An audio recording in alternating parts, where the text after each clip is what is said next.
Welcome to Real Rockford Files for tales of the paranormal, supernatural, and the flat-out unbelievable. Today I'm going to be sharing ghost stories from North Carolina. Let's get into it.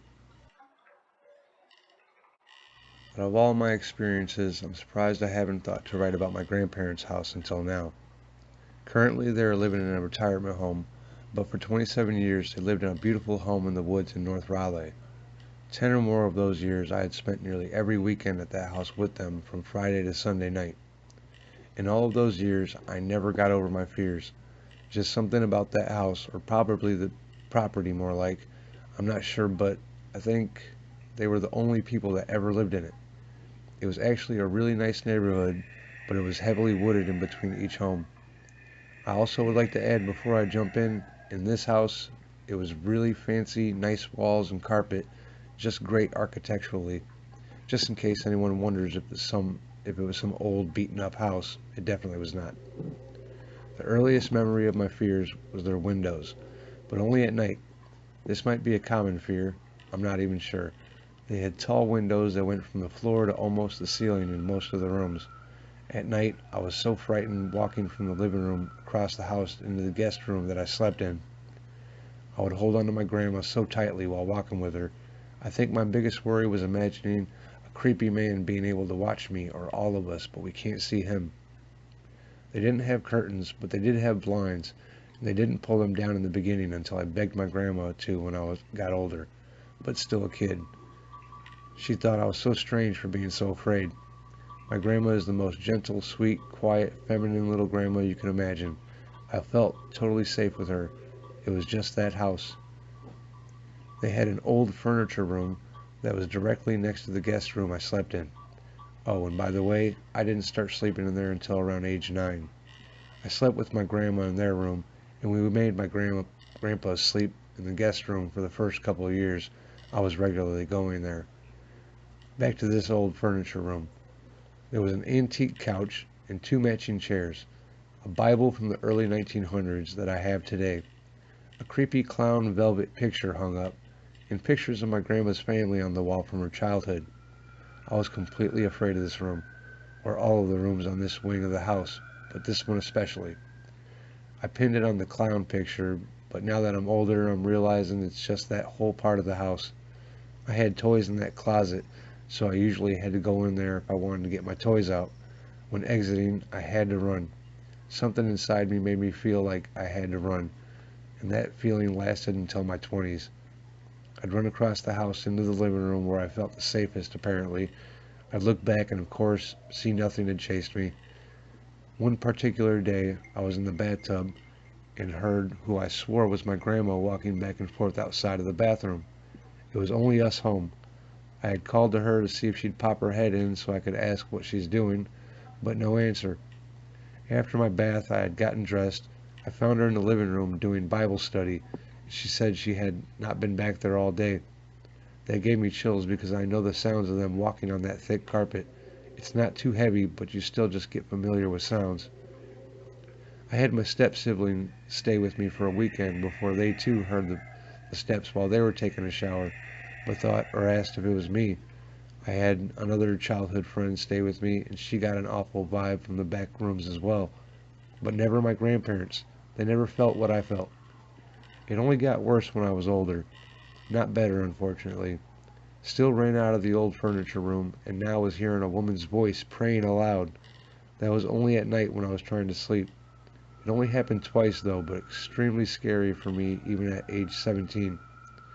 I just always felt like someone was in the guest room with me.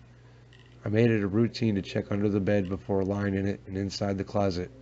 Mind you, I was doing none of these things at my home with my dad and stepmom.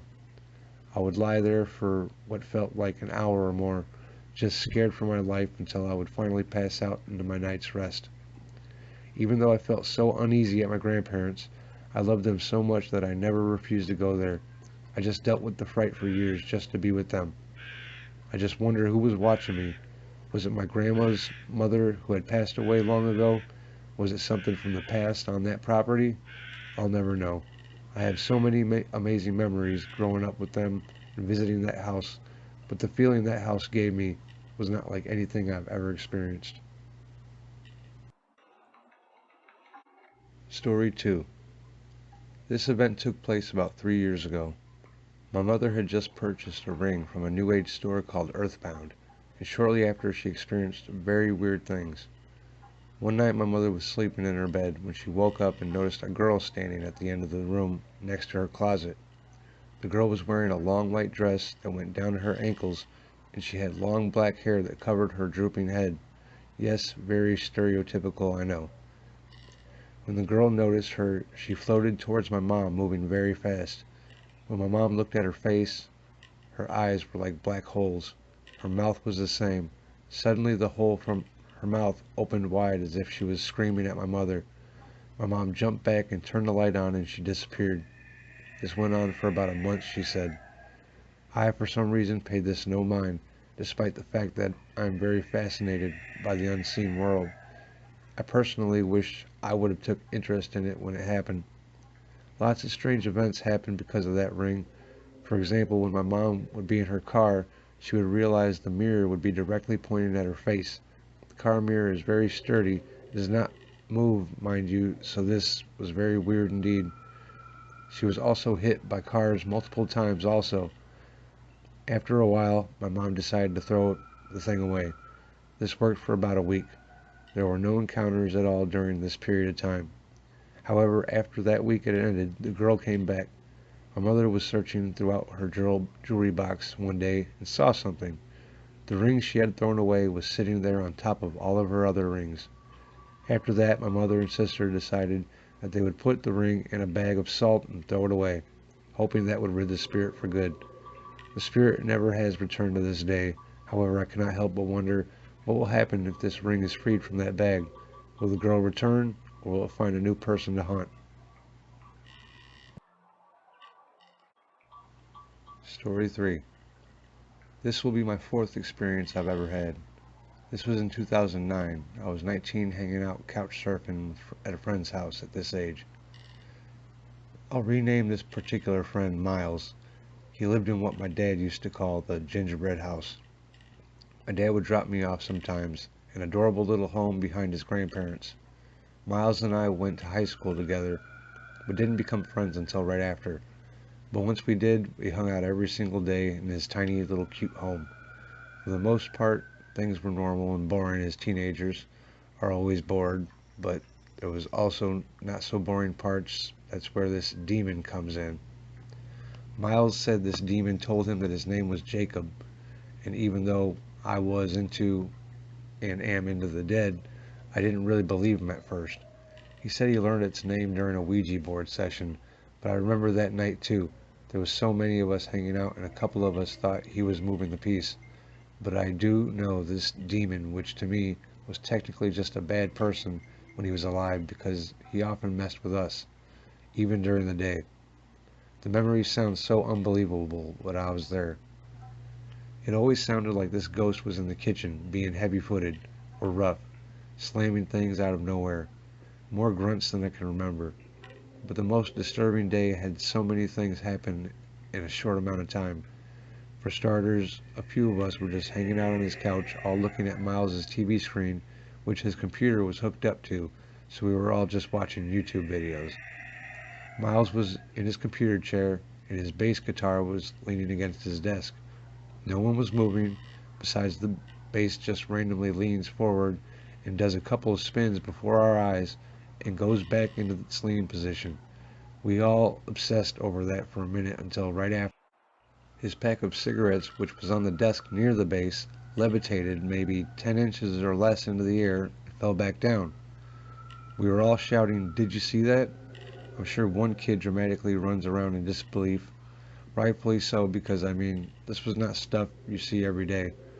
Minutes later, a friend of ours randomly let out a sudden scream and grabbed onto his ankle and immediately lifted his jean leg, and there was human-looking teeth marks. He was bleeding. We couldn't believe it. Pretty sure that same day another friend was pulled off of Miles's bed by his feet and did the hardest butt plop, and he just ran out of the house. I witnessed this entire day. It sounds so ridiculous, but I can't forget it.